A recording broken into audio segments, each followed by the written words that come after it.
Hello, everyone, and thanks for watching News West 9 at 10. I'm Tyler Dupnick.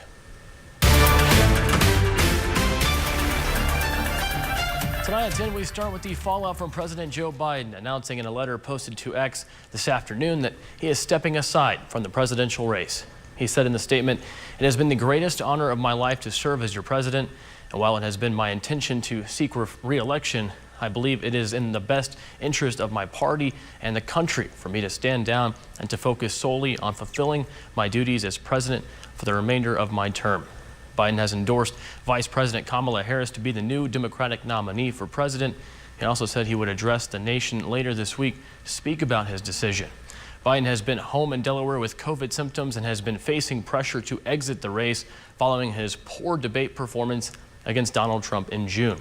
A growing number of Democrats had called on Biden to step aside, with many warning that his candidacy could harm party candidates in down-ballot races.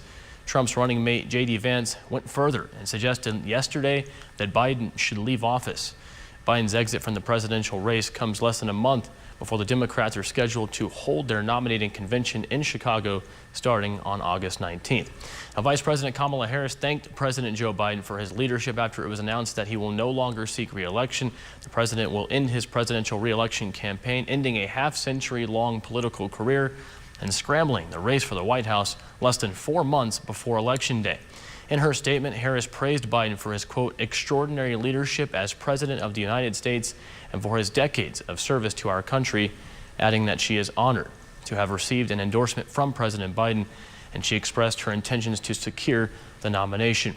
The vice president also took aim at former President Donald Trump and the Project 2025 agenda in her statement. Soon after President Biden announced that he was pulling out of the 2024 campaign today, the chair of the Democratic National Committee, Jamie Harrison, offered his thoughts. I think about the transformational things we have seen over the course of these past 3.5 years, from the investment into our climate, fighting against the climate crisis, helping those burdened by student loans, bringing down the cost of prescription drugs.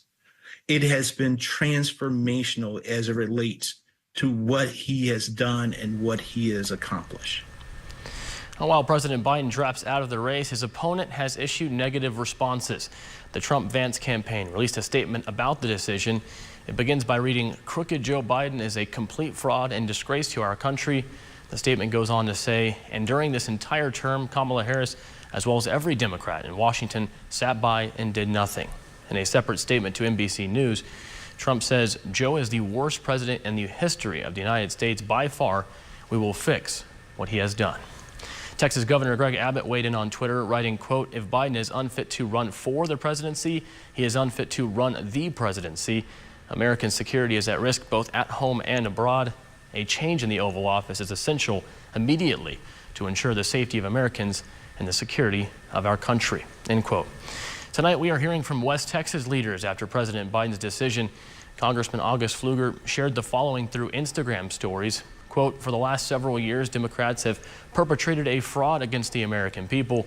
We were called liars and exaggerators and accused of producing cheap fakes when we questioned the mental fitness of the commander-in-chief.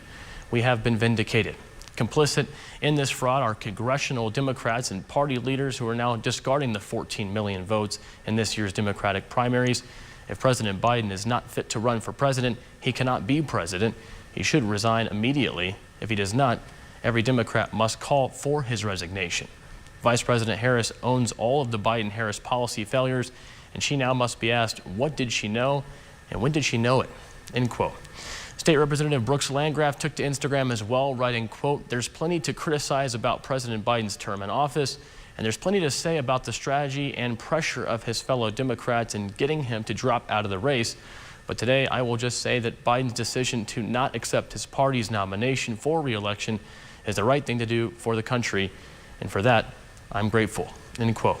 And State Senator Cesar Blanco provided us with the following statement, saying, quote, "President Biden's record of achievements has cemented his legacy as one of the most impactful presidents in American history. I extend my deepest gratitude to President Biden for his dedicated service to our country. As a superdelegate, I am committed to working with our party to select an emerging nominee who will lead our nation and effectively guide our country forward," end quote.